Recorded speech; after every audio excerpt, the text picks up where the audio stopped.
Le président des États-Unis retire son micro, le jette par terre, se lève et quitte la pièce au milieu de l'interview. Les caméras tournent encore. L'animatrice parle encore, mais le fauteuil en face d'elle est déjà vide.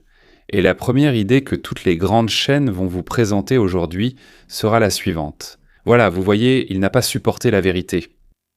Vous voyez, il s'est enfui. Ni avec Obama, ni avec Biden, ni avec Bush. Tout cela a commencé précisément quand une personne bien précise s'est retrouvée au pouvoir. Et aujourd'hui, nous allons essayer de comprendre pourquoi. Mais pour comprendre ce qui s'est passé hier, il faut remonter 8 ans en arrière. Novembre 2018. La salle de la Maison-Blanche, conférence de presse. Le correspondant de CNN, Jim Acosta, reçoit le micro. Et il ne le rend pas. Le président dit « Bon, ça suffit, merci ».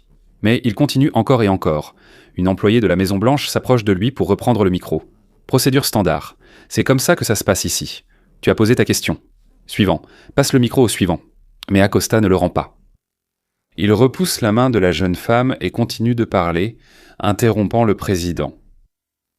Gardez cette image en tête. Ce n'est pas une question difficile. Ce n'est pas un sujet gênant. C'est un refus physique de céder la parole. Un journaliste qui se comporte comme si la salle lui appartenait. Et le président, il est comme un obstacle gênant. Un obstacle agaçant. Un obstacle agaçant. Maintenant, soyons honnêtes. Imaginez une seconde si n'importe quel correspondant dans la salle avait fait la même chose sous Obama. Il n'aurait pas rendu le micro et aurait repoussé une employée. Il aurait interrompu, il aurait parlé par-dessus Obama. Qu'est-ce qui serait arrivé à ce journaliste le soir même? Ses collègues l'auraient radié de la profession en premier. Vous l'auriez qualifié de honte pour la profession. Mais ici, Jim Acosta est un héros.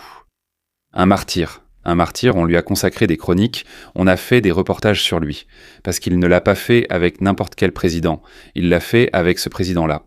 Et donc, selon les nouvelles règles, tout est permis. La saison est ouverte. 4 années sont passées dans un bourdonnement continu, entre des briefings sans question où il faut juste crier plus fort. Des dizaines de voix en même temps. Ce n'était pas du « Monsieur le Président, comment commentez-vous ces propos ?» Chaque nouvelle question n'était qu'un prétexte pour lancer une accusation. Un ton qu'on n'utilise même pas avec les accusés. Des visages où l'on ne lit pas la curiosité mais la colère, la haine. Et un verdict déjà prononcé à l'avance. Comparez encore une fois. Rappelez-vous les briefings des 8 années précédentes. Rappelez-vous des questions du genre « Monsieur le Président, qu'est-ce qui vous a le plus émerveillé pendant votre présidence ?» Je n'invente rien. C'est un véritable genre de cette époque. À l'époque, la presse savait s'extasier, s'émerveiller et savait laisser finir de parler. Où tout cela est-il passé? Nulle part. C'est juste devenu sélectif. Le respect envers la fonction n'est plus accordé à la fonction elle-même. Il est accordé à la personne. Voilà, cette personne à ce poste-là, elle me plaît, et cette personne à ce poste-là, non. Donc je ferai tout ce qui est possible. Prenons le cas de mai 2020, en pleine pandémie. Un briefing dans la roseraie. La correspondante de CBS, Wei Jiajiang, donc Wei Jiajiang, si je prononce bien son nom chinois, pose une question, donc liée à la Chine. Le président répond brièvement et sèchement, puis passe au journaliste suivant, Kaitlan Collins de CNN. Elle fait quelque chose qui, dans la salle, n'était tout simplement jamais arrivé avec d'autres présidents. Le président est déjà en train de passer la parole à quelqu'un d'autre. Elle attrape le micro et déclare « La question a été posée ». Voilà, s'il ne l'a pas entendu, elle reposera la question. « Non merci, monsieur le président. Non, pas de question de relance, c'est moi qui décide qui va parler ici. » Et à ce moment-là, il se passe ce qu'on montrera plus tard, comme si Trump s'était enfui. Il conclut calmement le briefing et s'en va tranquillement. Les gros titres du lendemain matin parlent du fait que le président n'a pas tenu le coup. Aucun titre ne parle du fait que 2 journalistes ont transformé la conférence de presse en une bataille pour le micro. Mais c'est encore la même chose qu'avec Acosta, n'est-ce pas? D'abord provoquer, puis filmer la réaction de la personne, et ne vous montrer que la seconde moitié. Maintenant, en octobre 2020, le town hall, c'est un format particulier, un format chaleureux. Les gens se réunissent, tout le monde est assis autour. Des gens ordinaires pose-t-on parfois au président des questions pas si simples. L'animatrice, Savannah Guthrie de NBC. Et voilà que le format chaleureux se transforme sous nos yeux en une tentative d'attaque. Elle interrompt, elle insiste. Elle pose des questions. Et, sans attendre la réponse, elle enchaîne avec une autre question. Le président dira plus tard qu'elle agissait comme si elle s'était levée, lançant ses questions, comme si elle partait à l'attaque à cheval. Ses collègues du métier étaient ravis le lendemain matin. Oh, elle l'a eu. Comme peu de gens. Enfin, quelle petite teigne. Et maintenant, une question honnête. Avez-vous déjà, ne serait-ce qu'une seule fois en 8 ans avant Trump, vu une animatrice de réunion publique s'en prendre à l'ancien président? Qu'elle interrompe, coupe la parole et contredise sans cesse? Non, vous n'avez pas vu cela. Parce que c'était un format chaleureux. Pour certains, il est chaleureux, mais pour celui-ci, c'est un interrogatoire. La même chaise, le même studio, des règles différentes. Cela dépend du nom de famille. Le 20 octobre, dans l'émission 60 minutes, une émission respectée, la légendaire Lesley Stahl. Le président reste environ 40-45 minutes et s'en va. Il ne revient même pas pour la promenade mise en scène qu'il devait enregistrer avec la vice-présidente. Voici un détail important, peu remarqué à l'époque. En partant, il a fait ce que personne n'avait fait avant lui. Il a publié l'enregistrement complet, non édité. Il a dit « Regardez par vous-même. Ne croyez pas au montage, croyez ce que vous voyez. » Ils savaient exactement ce qu'ils allaient en faire. Et c'est pour ça que ces hommes filmaient Hans. Réfléchissez à ce que cela signifie. Un homme qu'on accusait depuis des années d'être un menteur, un ennemi de la vérité, un imposteur. En réponse à l'accusation, il révèle la vérité. Brute, dans son intégralité. Sans coupure. Ses opposants, affirmant soutenir la vérification des faits, nous présentent un montage. Un petit extrait, un collage. À votre avis, qui, ici, fuit le tableau complet? Celui qui vous a donné toute la pellicule, ou celui qui en a gardé pour lui dans la salle de montage et vous a donné une version? C'est ça, la tendance. Aucun scandale, aucun politicien impulsif, mais un schéma stable qui se répète d'année en année. Pour une seule personne, il y a des règles particulières, et pour tous les autres, ce sont d'autres règles. Ils ont tellement peur de lui. Ils le détestent tellement. Et hier, ce schéma a simplement été complété par un nouveau trait. Et avant que nous passions à ce que cette présentatrice disait de lui avant l'interview. Et pourquoi est-elle venue, au juste? Mettez un like, si vous l'avez remarqué aussi. Toutes ces années, vous avez vu la même chose que moi. On vous disait que c'était dans votre tête. Il est important pour moi de savoir que nous sommes nombreux. Et nous approchons du dénouement. Maintenant, voici Mythe de presse, rencontre avec la presse NBC, présentée par Christine Walker.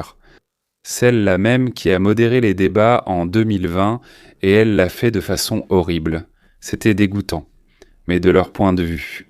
Du point de vue des libéraux progressistes, c'était incroyable. Parce qu'elle n'était en aucun cas indépendante, pour ainsi dire. Pas indépendante du tout. Disons, pas honnête, pas impartiale. Elle défendait les siens. Et avant de voir comment tout s'est terminé, voyons comment tout a commencé. Parce qu'on ne peut pas comprendre la fin sans le début. Réfléchissons-y. Quelle était sa position avant même la première question? Oui, je vous donne 3 options. La première, aider Trump. La deuxième, rester neutre. Et la troisième, couler Trump. Devinez. L'interview a duré presque 50 minutes, un peu comme dans l'émission 60 minutes. Non. Durant ces 50 minutes, ce n'était pas une conversation, mais un interrogatoire. Sujet après sujet, elle ne posait pas de questions mais contestait. Ce n'était pas « racontez-nous », mais « vous n'avez pas de preuves ». Ce n'était pas « qu'est-ce que vous voulez dire », mais « ce n'est pas vrai ». Vous voyez, c'est différent. Avez-vous des preuves ou est-ce un mensonge? Analysons point par point. Quel était exactement le sujet? L'essentiel réside dans ces points. Premièrement, le fonds contre l'utilisation des armes de l'État. 1,8 milliard. Le président veut indemniser les personnes qui, selon lui, ont été persécutées pendant des années par la machine d'État. J'y ai d'ailleurs souvent réfléchi. Parce que, disons, l'État te tombe dessus. Puis à la fin, il s'avère que tout va bien. Tu as réussi à te défendre contre eux. Mais voilà, 200, 300, 500 000 $. Tu n'as plus rien. Ils t'ont attaqué uniquement pour des raisons politiques. Et tu peux le prouver. Et alors, tu vas encore chercher un demi-million pour te défendre? Non. Voilà ce que propose Trump. Les gars, il y a un fonds auquel tu peux t'adresser. Et s'il voit un temps que c'est vraiment le cas, il te rembourse tes dépenses. Le sujet, soit dit en passant, est fondamental. Il s'agit de savoir si le pouvoir peut persécuter un citoyen et rester impuni. Il suffisait de demander « Qui voyez-vous comme victime ?» C'est une question légitime. Comment cela va-t-il fonctionner? Est-ce que ce ne sera pas réservé aux siens? Quelles sont les limites? C'est normal, non? Au lieu d'une vraie discussion, il y a de la pression. Vous poussez vraiment cela? Attendez. Quelque chose de vraiment sérieux. Oui, je défends sérieusement cette idée. Discutons de sa nécessité. Non. Vous défendez vraiment cette idée? Et pourquoi son public, ceux qui la regardent, pourraient-ils être intéressés par cela et non par ce que je viens de mentionner? Les 2 et 6 janvier. Le président affirme qu'une partie des personnes dans le bâtiment a été amenée par les agents. J'ai vu des images tournées par mes amis. Cette version reste controversée, et je suis d'accord. Pour ainsi dire, il n'y a pas de ce que nous appelons des preuves, n'est-ce pas? Bien qu'il semble y avoir des vidéos qui confirment, mais il n'y avait pas de preuves devant le tribunal. Regardez la réaction de l'animatrice. Pas « apporter des preuves ». Essayons de comprendre. À plusieurs reprises, comme un coup de marteau. Vous n'avez pas de preuves. Vous n'avez pas de preuves. Vous n'avez pas de preuves. C'est une invitation à la discussion. C'est une interview. C'est une sentence répétée pour que le spectateur s'en souvienne. Précisément, vous n'avez pas de preuves. Vous n'avez pas de preuves. Et la 3e goutte de pluie. Californie. Les élections de mardi, qu'il a qualifiées de sa bataille fantastique pour le sang fantastique. Et c'est là que Welker s'est accroché fermement. Prouvez-le. Prouvez-le. Prouvez-le. Il n'a apporté aucune preuve. Il a qualifié NBC de réseau partial et corrompu. Il a enlevé son micro et a dit ce que tous les titres répètent maintenant. J'en ai assez. Alors pourquoi est-elle venue? Pour la vérité ou pour sa tête? Voilà la question au cœur de tout cela. Je ne vous donnerai pas de réponse facile. Je vais vous donner un outil pour répondre vous-même. Parce que notre chaîne n'est pas faite pour que vous me croyiez. Elle est faite pour apprendre à voir. Demandez-vous ceci. La vérité est-elle le but? Comment se comporte une personne qui cherche? Elle pose une question et écoute la réponse. Il laisse l'autre finir. Il précise. Il est tout aussi exigeant envers tous ceux qui se tiennent devant lui, que ce soit le président, l'ancien président ou le concierge. Sa rigueur est droite comme une règle. Elle ne dépend pas du nom de celui qui occupe le siège, ou bien elle est tout le contraire. Si c'est lui qui est la cible et non la vérité, alors la question devient un piège. Alors on n'écoute pas la réponse. On attend la réponse pour le piéger. C'est alors que la rigueur s'active. Chez certains, elle se désactive totalement, chez d'autres non. L'essentiel est donc de ne pas entendre. Provoquer n'importe quel scandale, même un tout petit, pas de l'information. Un moment. Ce fameux plan où il se lève et s'en va. Le plan qui passera à l'antenne pendant 1 semaine. Celui qui fera des millions de vues et lancera la carrière de quelqu'un. Je n'affirme rien pour vous. Je vous demande simplement, et vous, qu'en pensez-vous? Qu'est-ce qui était le plus nécessaire? Voilà. Les réseaux. Les studios, les émissions, la réponse ou le départ du président. Et pourquoi faisait-elle ça tout le temps? Elle provoquait. De mon point de vue, encore une fois, vous pouvez en décider comme vous voulez. Et à qui ce départ profite-t-il le plus? À lui qui a de nouveau fui les questions? Ou à elle qui a maintenant l'émission la plus commentée de l'année? En vous demandant si la personne cherche la vérité ou un coupable, vous arrêterez d'être simple spectateur du spectacle des autres. Vous deviendrez celui qui voit la scène d'en haut, et ça, croyez-moi, c'est une toute autre perspective, et une image complètement différente. Voici ce qui a été promis depuis le début. J'ai dit, avec les autres présidents, il n'agissait pas ainsi. Je ne dois pas me contenter de l'affirmer, je dois montrer pourquoi il en a été ainsi. Parce que sans le pourquoi, ce n'est qu'une émotion. Mais avec le pourquoi, c'est une leçon. Ce n'est pas que les anciens présidents ou journalistes étaient meilleurs ou plus honnêtes. Il s'agit d'un seul changement, silencieux et discret. Ce changement a eu lieu, bouleversant toute cette profession. Avant, le journaliste considérait que son travail était de poser une question. Aujourd'hui, une grande partie de la profession considère que son travail est de rendre un verdict. Ce sont 2 métiers distincts sous un même nom. La première vous sert, elle apporte l'information, et c'est vous qui jugez. La seconde ne sert qu'elle-même. Elle connaît déjà le verdict et ne vient que pour que vous l'approuviez. Autrement dit, vous croyez ce qu'ils ont inventé comme verdict avant même le début de l'émission. Et voici ce qui se passe quand la deuxième profession rencontre une personne qu'elle a déjà désignée coupable à l'avance. La question cesse d'être une question. Le micro cesse d'être un micro, il devient une masse, une matraque, un marteau. Le studio cesse d'être un studio. L'accusateur, les jurés et le juge ne font qu'une seule et même personne. et ce visage regarde l'accusé.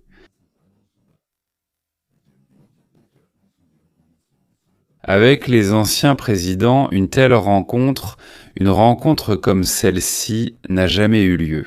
Cela n'arrivait pas parce qu'ils étaient des saints, mais parce qu'on les considérait déjà comme des leurs. Et on ne juge pas les siens, on ne touche pas aux siens, on flatte les siens, on attribue aux siens une sorte de réussite. Votre réussite vous a impressionné plus que tout. Voici l'envers de la médaille, le plus important. Nous disons, ce président-là a subi des pressions comme personne d'autre. Mais il y a aussi l'autre moitié de la vérité, sans laquelle le tableau reste incomplet. Parce que la question est double, en fait. Il ne s'agit pas seulement de savoir comment on attaquait l'un, mais aussi de ce qu'on faisait quand quelqu'un osait attaquer un autre. Voici la partie la plus instructive. Quand les critiques concernaient les leurs, elles n'étaient pas analysées. Elles étaient qualifiées d'opérations ennemies. En octobre 2020, l'affaire de l'ordinateur portable de Hunter Biden éclate. On aurait pu suivre ce que la profession enseigne, vérifier. Vérifier l'authenticité du disque, l'origine des courriels et leur contenu. Cependant, 51 anciens hauts responsables du renseignement signent une lettre sur cette affaire. Tous les signes classiques d'une opération d'information russe. Personne ne sait ce que cela signifie. Une grande partie de la presse relaie joyeusement le titre « C'est la Russie, sujet clos ». Je pense que c'est interdit. Des années plus tard, la vérité est discrètement découverte. L'ordinateur portable était authentique. Le FBI le savait déjà en 2019. Il n'y a eu aucune opération russe, mais pas d'excuses. Nous ne les avons pas entendues, parce que le but de la lettre n'était pas de trouver la vérité. Le but était de coller une étiquette avant les élections. Une seule étiquette et une vérité dérangeante peuvent être ignorées, c'est la Russie. C'est devenu un prétexte universel. Tout ce qui concernait les leurs était passé sous silence. Tout ce qui les touchait était attribué à Moscou. Vous voyez la différence ? Pour une personne, on vérifiait chaque mot minutieusement, interrompant à chaque souffle. Mais pour l'autre, on ne cherchait même pas à confirmer la vérité. On la qualifiait d'intox étrangère et détournait aussitôt le regard. Et quand tu le montrais, on te méprisait fortement parce que tu n'étais pas membre de leur cercle. Voilà le double standard dans toute sa nudité. Pour l'un, la loupe et le marteau, pour l'autre, un parapluie et le mot Russie. Le plus effronté ici, ce n'est même pas le parti pris, mais l'attitude. Ceux qui interrompaient, étiquetaient. Ils collèrent des étiquettes, fermèrent les sujets, et tout ce temps, ils se disaient « défenseurs des faits, gardiens de la vérité, ceux sans qui vous, les ignorants, vous noiriez dans le mensonge ». Demandez-vous comment quelqu'un ose-t-il se dire gardien de la vérité, s'il va vers l'un avec une loupe et se protège de l'autre avec un parapluie. Ce sont tous des ennemis. Ce n'est pas un gardien, c'est un avocat déguisé en juge. Et il s'est déguisé à vos frais. Pour juger par vos mains tout en faisant comme si de rien n'était. Il ne s'agit pas d'un seul épisode ici. Rappelez-vous l'ambiance générale de ces années-là. Le reporter qui crie à travers toute la salle ne lance pas une question, mais une accusation. Pourquoi continuez-vous à mentir ? C'est quand même une question. Ce n'était pas le rappel d'une contradiction, mais un verdict tout prêt lancé en pleine figure devant la caméra. Imaginez à cette place l'ancien président et le même reporter criant « Impossible, n'est-ce pas ? Non, impossible. » Parce que cela n'est jamais arrivé. Le cri « Pourquoi mentez-vous » était destiné à une seule personne. Avec les autres, ces mêmes personnes parlaient d'une voix douce, comme pour les endormir. « Ma chérie, mon petit cœur, mon trésor. » Quand vous additionnez tout cela, quand vous mettez tout cela ensemble, le micro arraché à Acosta, le micro d'emprunt de Collins, l'insistant de Guthrie, le cri « Pourquoi mentez-vous » et aussitôt on tendait gentiment un parapluie. Voilà la Russie. Au-dessus de tout ce qui gêne. Pour les siens. Vous cesserez de voir des scandales isolés. Vous verrez une seule machine avec une seule superstructure. Pour l'un, toute la sévérité, pour l'autre, toute la tendresse. Et la vérité, demanderez-vous ? La vérité ? La vérité n'est pas un but, c'est une monnaie d'échange. Et aujourd'hui, nous apprenons à reconnaître cette monnaie. Et c'est là que cela nous concerne personnellement. Nous qui sommes venus ici de pays où la presse a été pendant des décennies. Pas un chien de garde de la démocratie, non, mais un petit chien de compagnie du pouvoir. Nous le savons bien. Nous savons à quoi ressemble le journalisme où le verdict est écrit avant même la question. Nous sommes venus ici pour ne plus voir cela. Milton écrivait il y a près de 400 ans, Areopagitica, Areopagitica. Laissez la vérité et le mensonge s'affronter loyalement. Et qui a vu la vérité perdre? Mais faites attention au mot loyal. Le combat doit être loyal, et loyal signifie les mêmes règles pour les deux parties. Au moment même où on applique des règles différentes à une personne et à une autre, le combat cesse d'être loyal. Il cesse de chercher la vérité. Elle commence à produire un résultat prédéterminé. Et peu importe qui vous est sympathique quand il est au pouvoir. Aujourd'hui, les règles sont inéquitables. Les règles jouent camp contre lui. Demain, elles joueront contre celui que vous aimez. Ton double standard. Il n'a pas de favori pour toujours. Il n'a qu'une cible pour aujourd'hui. C'est pourquoi ce n'est pas une nouvelle sur Trump. C'est une nouvelle sur la survie même de la profession. Qui autrefois était notre seul bouclier contre le pouvoir? On l'appelait le quatrième pouvoir. Quand le chien de garde aboie selon une liste de noms de famille et noms d'actes, il n'est plus un chien de garde, mais une arme. Et une arme est toujours entre les mains de quelqu'un. Et les mains de ces messieurs, je veux le dire tout de suite, ne sont pas les vôtres. J'ai promis qu'il y aurait de la lumière dans cette histoire difficile. Il y en a. Et elle est plus forte qu'il n'y paraît. Voici où se trouve la lumière. Ce geste même, publier toute la bande dans son intégralité, ce n'est pas un hasard, c'est l'avenir. Parce que pour la première fois en 100 ans, la technologie a retiré à la salle de montage son principal pouvoir, le pouvoir de montrer des morceaux, et dans l'ordre qu'ils veulent. Aujourd'hui, une personne qui quitte le studio publie l'enregistrement complet en 10 minutes, et des millions de gens voient l'enfoi la vérité brute, sans intermédiaire. Ce mur entre vous et la réalité, que la rédaction a maintenu pendant des décennies, commence à se fissurer. Et ces fissures, il est impossible de les réparer pour qu'elles ne soient non plus visibles. Avant, pour juger qui avait raison, on vous montrait un montage. Vous étiez obligé de faire confiance à celui qui tenait les ciseaux. Aujourd'hui, nous pouvons tout regarder en entier, nous-mêmes, et décider par nous-mêmes. C'est ça, la vraie vérification des faits. Ce n'est pas quand un étranger dit « voilà la vérité », mais quand on vous présente toute la bande et qu'on vous dit « jugez par vous-même ». Vous êtes adulte, savez-vous ce que cela change? Cela remet le jugement entre nos mains. Ni l'animateur, ni les chaînes, ni le plus bruyant au briefing. À nous, à vous et moi. Mais la personne à qui l'on a rendu le droit de juger, on ne peut plus la renvoyer dans la salle où le verdict est déjà fixé. Il a déjà trouvé cette porte et ne la refermera pas. Alors, quand on vous montrera pour la 100e fois cette image, la chaise vide, le micro abandonné, la pluie, et ils diront qu'il a fui la vérité. Faites une chose simple, ne les croyez pas. Trouvez l'enregistrement complet. Regardez les 50 minutes en entier. Demandez-vous, qu'avons-nous appris? Cet homme cherchait-il des réponses ou une tête à faire tomber? La deuxième, est-ce que vous supporteriez ce que supporte Trump quand vous apprendrez à vous poser cette question à chaque fois, à propos de n'importe quel animateur, n'importe quel réseau, n'importe quel pays? On ne peut plus vous tromper avec des montages, ni ici, ni ailleurs. D'où nous venons, je veux dire. Et un homme libre qu'on ne peut pas tromper, c'était bien sans doute le mur le plus solide que la liberté ait jamais construit. Êtes-vous plus solide que la rédaction? Et ce mur, c'est vous qui le construisez. Justement quand vous regardez par vous-même. Et vous ne tirez pas de conclusion sur la base des paroles des autres, ni de ce qu'on vous montre. Le fleuve de la vérité ne s'assèche jamais. On peut le barrer avec un montage, mais pas pour longtemps. Tôt ou tard, il trouve une fissure. Et aujourd'hui, il y a plus de fissures que de barrages. C'est sans doute la meilleure nouvelle. Si ce sujet vous a touché, abonnez-vous à la chaîne. Chaque jour, une demi-heure d'actualité et d'analyse objective pour comprendre, pas juste s'indigner. Et si vous faites partie de ceux qui aiment aller à la racine des choses, sur notre deuxième chaîne Feuille de route vers la liberté, 2 fois par semaine, nous analysons justement les racines. Comment distinguer une question d'un verdict? La recherche de la vérité, de la chasse aux sorcières. Et pourquoi la presse libre n'est pas celle qui aboie le plus fort, mais celle qui aboie à bon escient? Qu'elle aboie. Qu'elle aboie à bon escient, pas selon une liste établie à l'avance, c'est une compétence.